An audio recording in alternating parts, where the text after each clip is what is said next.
Welcome back, guys. We'll be covering the Eagle team today and one of their T1 tanks. So, the tank I'll be covering is the K1.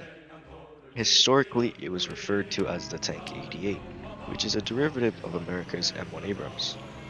If you're wondering why I decided to make a video on it, I decided to search up K1 and also a few other tanks that I thought people might dislike or consider trashy. And surprisingly, K1 was on that list, even from 2023 and up to the new MTC. So, the most common points that they would cover are the shells being worse and the armor compared to other starting vehicles like the 2A4. So let's talk about its base stats. By itself, it gets Gen 1 thermals and shells that are respectively good for a 105, which is around 350mm of pen. This version is also known as a K1. The predecessor, the K1A1, gets Gen 2 thermal and a 120mm cannon, with shell performance identical to most T3 tanks, usually 600 to 700mm of pen. Aside from that, the K1 is more agile than the 2A4, allowing for good reaction time.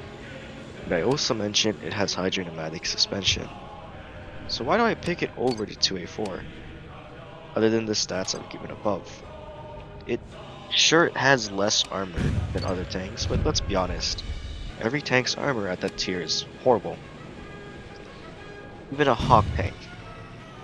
Anyone with sub-decent knowledge of what exists inside of a tank and what is provided in front of you can easily blink ammo racks.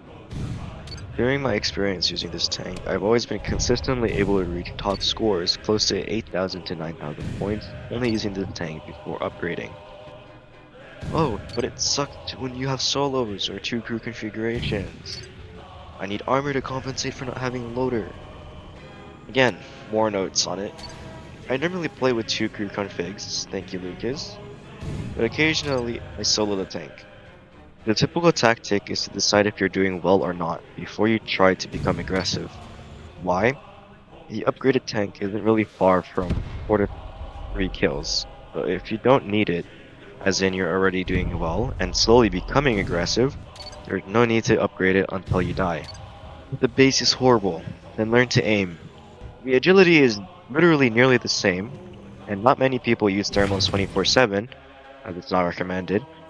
And early game shells which pen 300 to 400mm can still kill a T5 tank, because Hawk literally has no difference in armor except for ERA and their turrets.